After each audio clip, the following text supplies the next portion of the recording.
Hi, everyone. We are Beaux Gris Gris. Thank you for watching Bungalow Paradise Live. And this is Josh Smith. 2, 3, 4.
So I want to know, like, how did you? I think you've been asked this all the time, but I know that we spoke briefly about how we kind of know each other. Well, you know my first band, The Hoax, and you must have been young because I think you're younger than me. I was young, yeah. Yeah, so you must have started playing at an early age.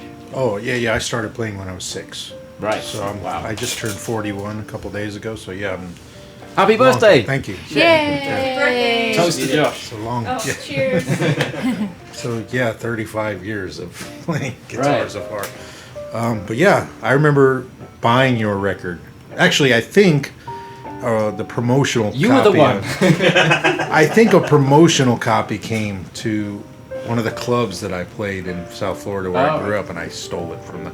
Well, I didn't say. I asked, and I took it. I remember those. They had like a little jigsaw cut. Yeah, it had a hole cut out of it. Yeah. Yep. Yeah. Well, we were the Oaks, the Hoax. The Hoax, yeah.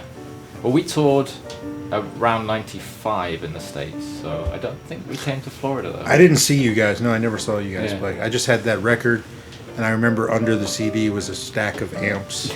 I'll always remember that. Yeah. I think the Selma amp that you have in your studio was in that stack. Probably so. I do believe. Probably so. It might be the same one. It looks the same. I bought it in the UK, so Right. it could Well, be. there you go. Yeah. Cool. And so, how did you get into playing? Did you get into playing blues first? I mean, you're so versatile in what you do.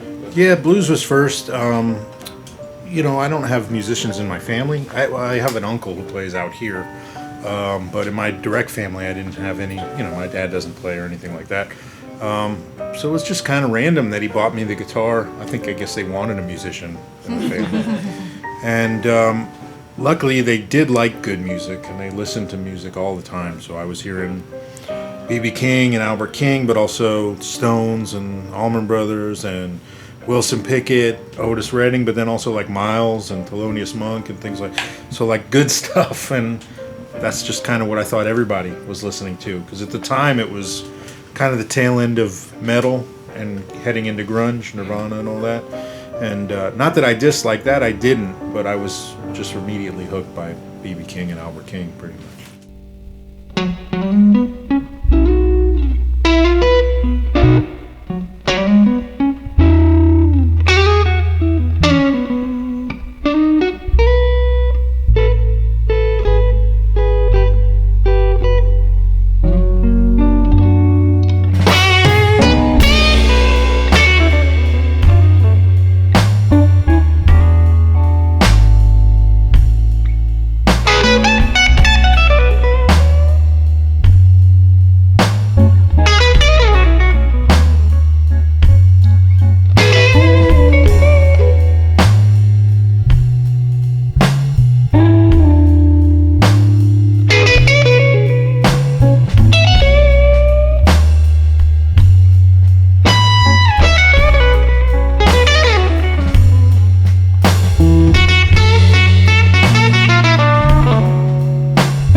Make a fool out of me every day.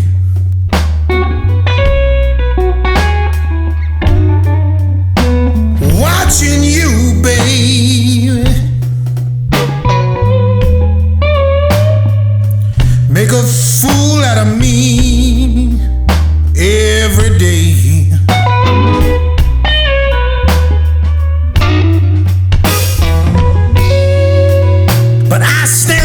Take it, babe, 'cause I don't know no other way.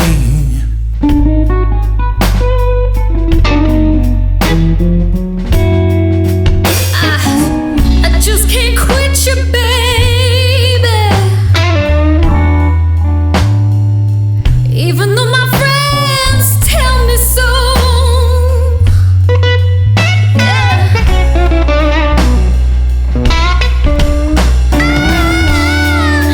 Just can't quit you, baby.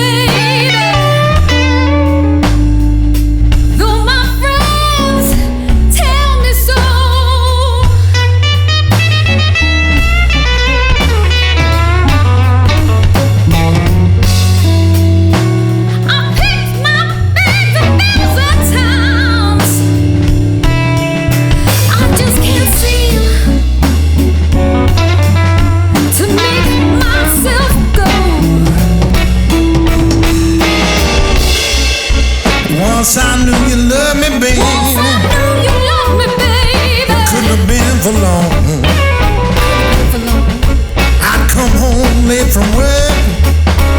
You drove your loving on me real strong. But time sure changed in a hurry. And how was I so blind to see?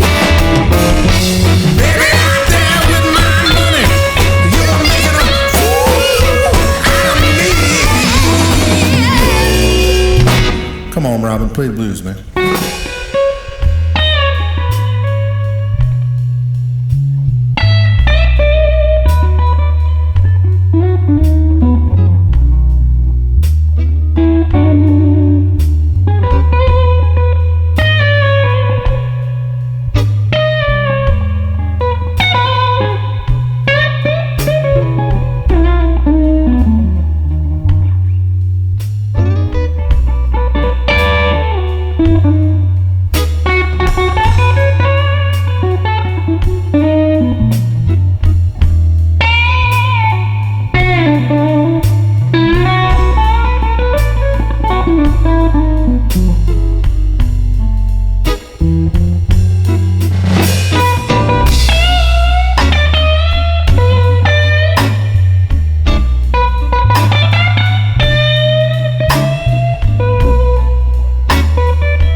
guess some way I always knew.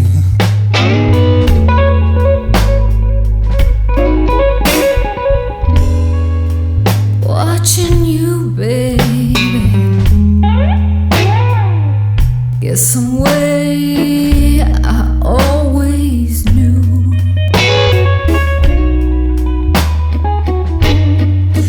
You go on out and find yourself a new fool, baby. I'm done being treated the way you do now.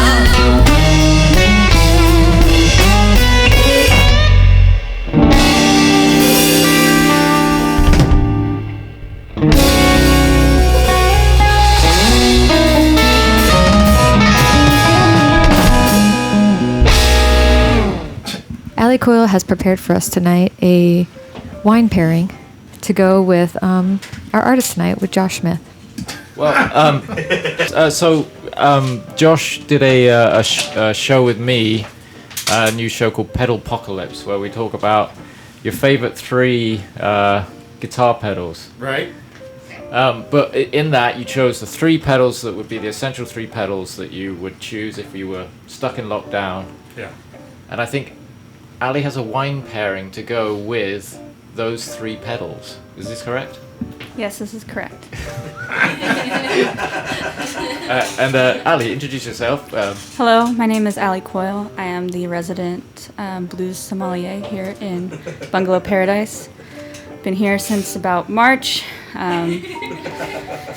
It's a little weird now, but yeah, I decided to pair a wine with the show and pair a wine with Josh Smith. I never met Josh Smith, so I just watched Pedalpocalypse and learned a little bit about him. One thing I learned was that he doesn't drink. So. Oh, well, then you're going to have to do the tasting. So, yeah, this is a really good pairing so far. But I was inspired to talk a little bit about wine blending in regards to how you can take 3 different grapes and blend them together to make a supreme super wine. Because more or less that's what you do when you're setting up your pedal board. So I chose this. It looks like this. And if you smell it, you'll get a very balanced wine. It's made of 3 grapes, Grenache being the majority of the blend.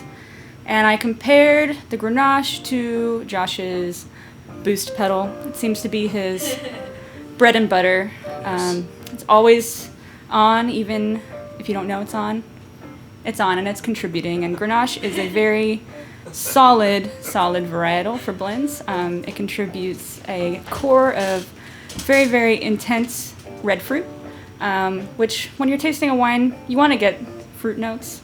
The other stuff is good afterwards, but you really want a really nice fruit-forward core, and I think that Grenache lends that. It also lends a little bit of alcohol. It kind of ferments a little bit higher than some other grapes. So it's a stronger wine.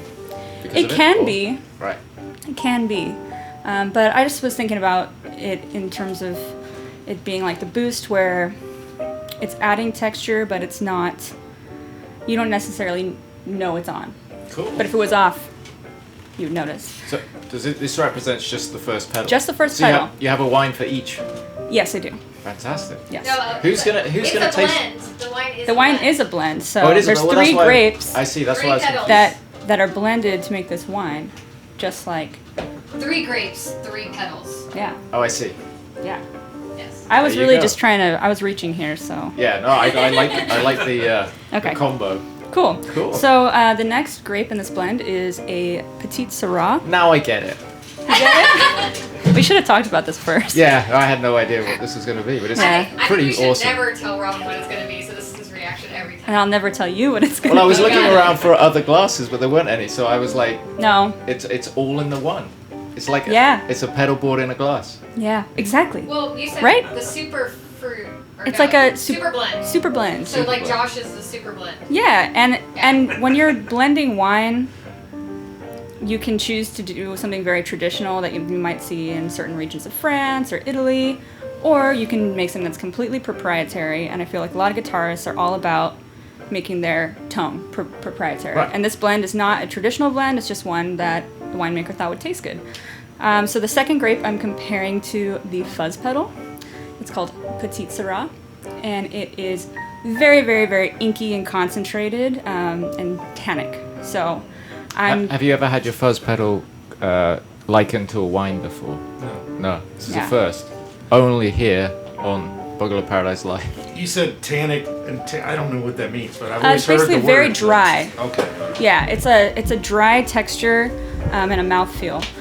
So you think about fuzz, that Velcro-y kind of sound. That's like the taste of a very tannic wine.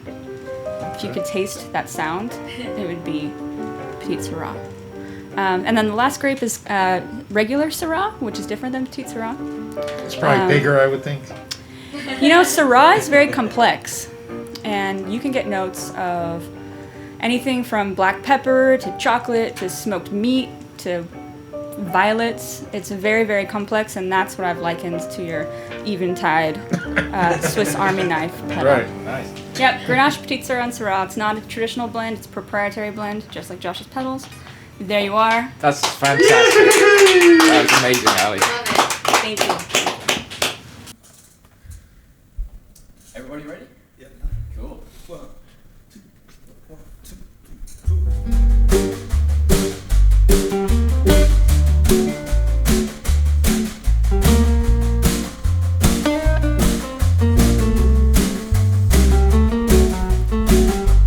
Take a bungalow, it's all I wanna know.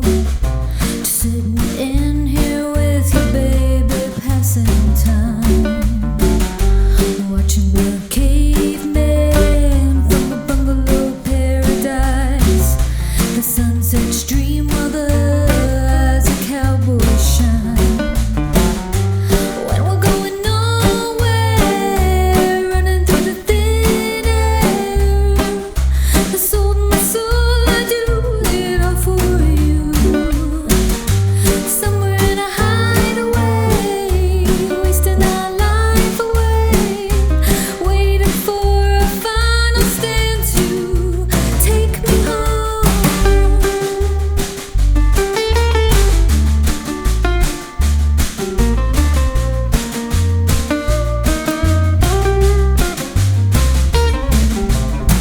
You're a new age pioneer, smoking weed and drinking beer.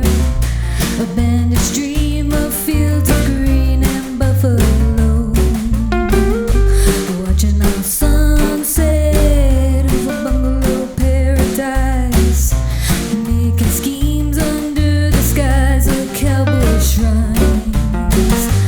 When we're going nowhere, running through the thin air, I sold my soul, I do it all for you.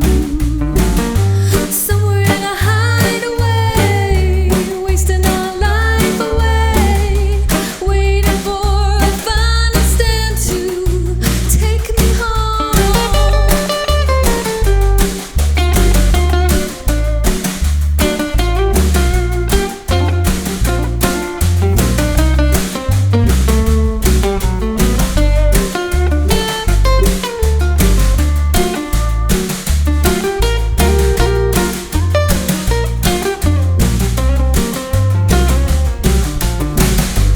When we're going nowhere, breathing through the thin air, I sold my soul, I do it all for you. Somewhere in a hideaway, wasting our life away, waiting for a final stand to. When we're going nowhere, breathing through the thin air, I sold my soul, I did it all for you. Somewhere in a hideaway, wasting our life away, waiting for a final stand to take me home.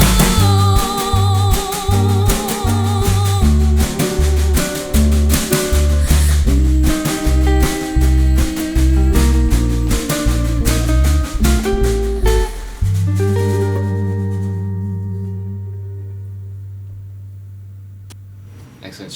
Is this a good point to bring Mark Barrett I'm trying to into the see if mix? he's on. I told him to jump on the link. I've been communicating with Mr. Barrett. Okay, so this is Mark, our Beaux Gris Gris drummer in the UK.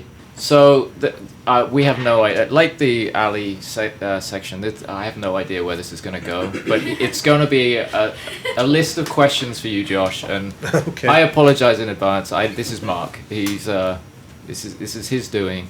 Hello, Greta Valenti. Can you hear me? I can. Excellent.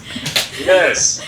Well, I'm very pleased to be here. I can't wait to meet Josh. I must say, I've been looking forward to this all day. Well, longer, actually. All week, I'd say. Well, no. Let me get this right. Since we knew that Josh was going to be on the show. Woo! Yes. Well, thank you, and it's nice to meet. I can't see you, but it's nice to meet you. They can't. Here, wait. I'll turn so you can see. This is. I gotta try. Oh, that. I've seen plenty of you, Josh, already. Don't you worry about that. There we go. I There see he you is. now. Do you have some questions that you'd like to put to Josh this evening? This afternoon, this evening? Yes. I mean, is Josh aware of my format? I gave him a questions? little bit of a kind of warning. Yes.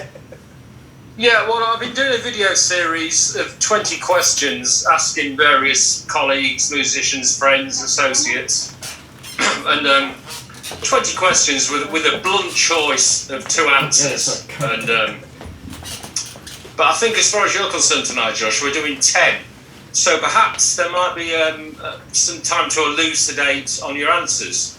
Okay. Usually the format would just require an answer, but I think tonight we can spare some time for you to elucidate on your answer.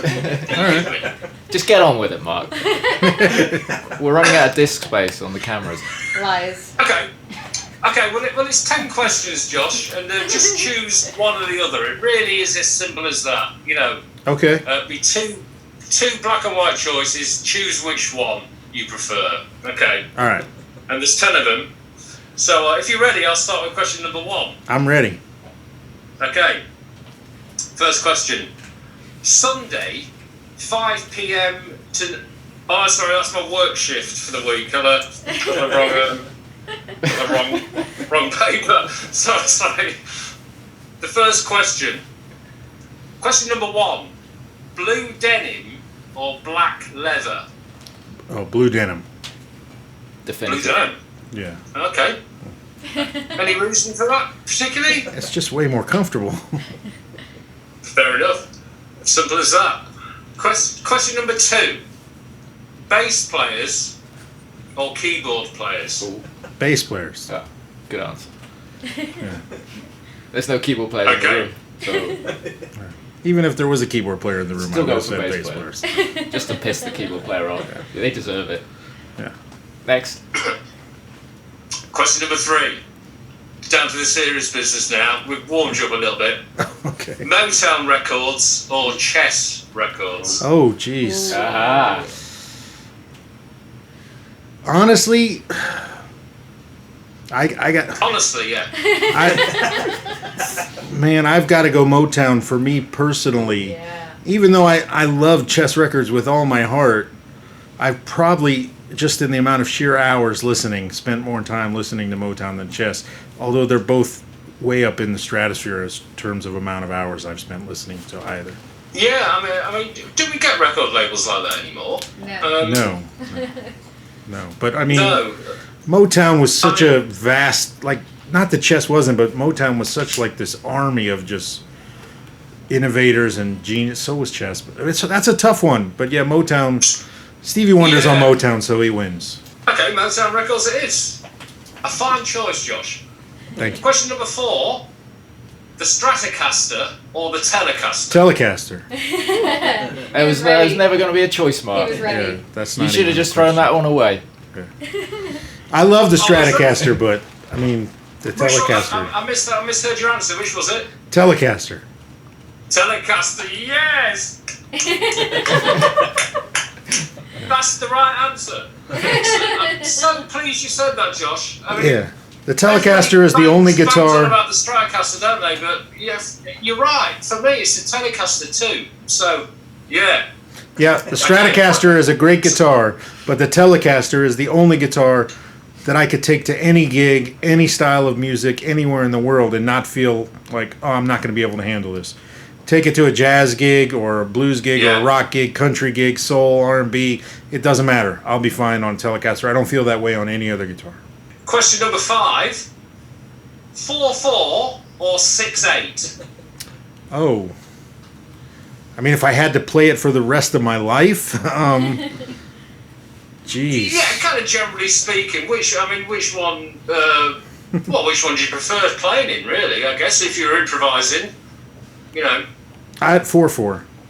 4/4. There's just more variation. Straight line. I can swing over 4/4, and everybody else can play straight, and I can make it work. 4/4 Of will give me course, more yeah, variation. of course. Question number 6. I know you're on the other side of the pond to me, so I've got to put a question like this in. Try not to be too partisan if you can. Or feel free to be partisan. It's totally up to you, Josh. Question number 6. John Schofield or Alan Holdsworth? Oh, well, John Schofield for me personally. Not that I don't love Alan Holdsworth. I saw him play many times, and I love his playing. But in terms of like actual influence on my playing, Schofield has much more influence on my personal playing. Have you listened to much Holdsworth? Oh yeah, much, very much.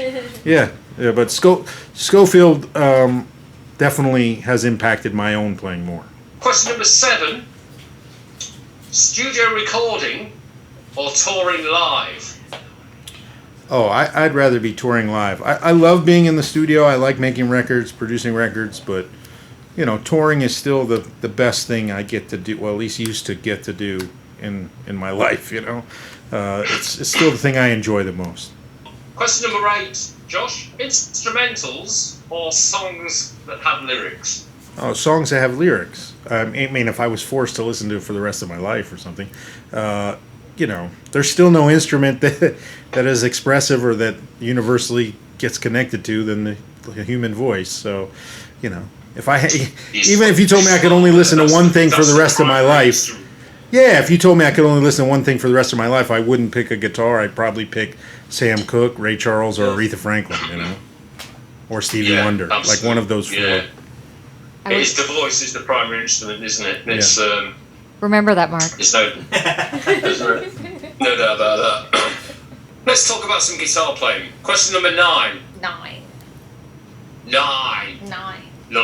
Number 9. There's a gas station down the end of my road where I live, and I always use pump number 9. And for the last 5 years, I've been going into the shop to pay for my fuel, and he'll say, "Which pump number?" And I'll go, "Number 9." And nobody to this day has got the reference, apart from a couple of months ago, a bloke was in there. He says, "Which pump number, mate?" And I went, "Number 9." He went, "Beatles, isn't it?" I went, "Yes." It's after 4 fucking years. But if somebody's already at the pump, do you wait longer than you need to just to use pump number 9? Yes. There has been occasions where I've had to use other pumps, but it's never felt right. Felt like you were cheating on your pump. Anyway, question number 9. Rhythm guitar playing or solo guitar playing? Oh man, I love to do both, but if I could only do one for the rest of my life, I'd want to be soloing. I mean, that's what I've dedicated a lot of my life to, so I want, if I could only do one, I'd want to be soloing. But, I treat rhythm guitar as equal. Rhythm guitar is an art that's not quite so popular as it used to be. I don't know about popular, but it's... Well, not pop, maybe not as common, let's say. The work is not put into it that used to be put into it. Yeah, people skip over it. Yeah, I treated it always as equal to, soloing in terms of trying to develop skill as a rhythm guitar player, being able to improvise as a rhythm guitar player, knowing my role in the band, and being part of a rhythm section, backing up and supporting other soloists or singers, things like that. I take that seriously. I think that gets missed a lot because, it's been that way forever. I mean, people learn to solo and then that's all they want to do, but I can say 100%. Yeah, I've been jam nights when guitarists don't even know how to play rhythm guitar. They'll come in, they'll play a solo and then stop playing. And you think, oh, is that it? Yeah, well, I know a large portion of the pocket that I have in my single note soloing and improvisation comes from the amount of work I've put into as a rhythm guitar player. A lot of my pocket that carries over into my soloing directly attributed to my rhythm guitar. Question number 10, Josh. Punk rock or glam rock?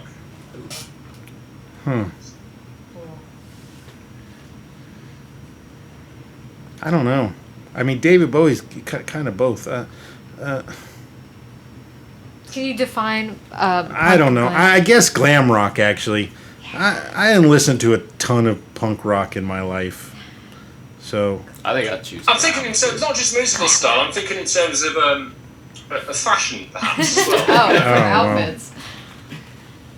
Yeah, outfits, yeah. Because, I mean, for me, then music and punk fashion rock, go definitely. hand in hand. Punk rock.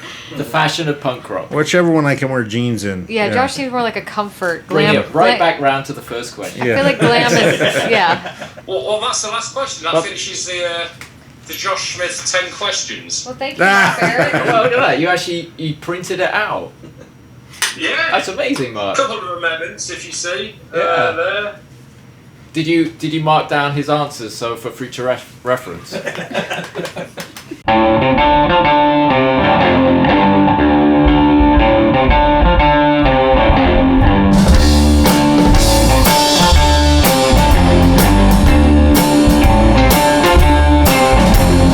know I need me a Mardi Gras. Take me home to the dirty where mama's fixing under the car.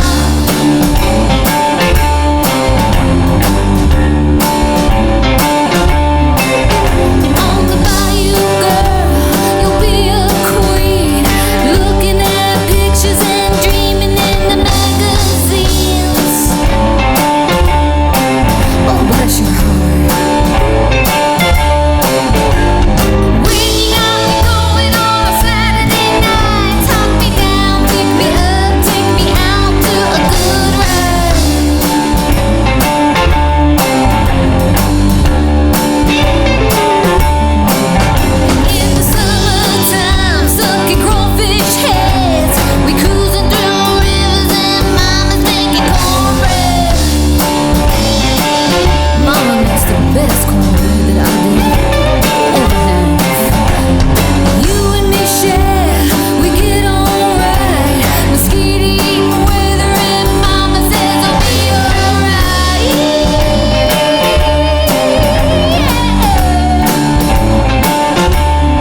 you didn't. No. I was like, I can't hear it.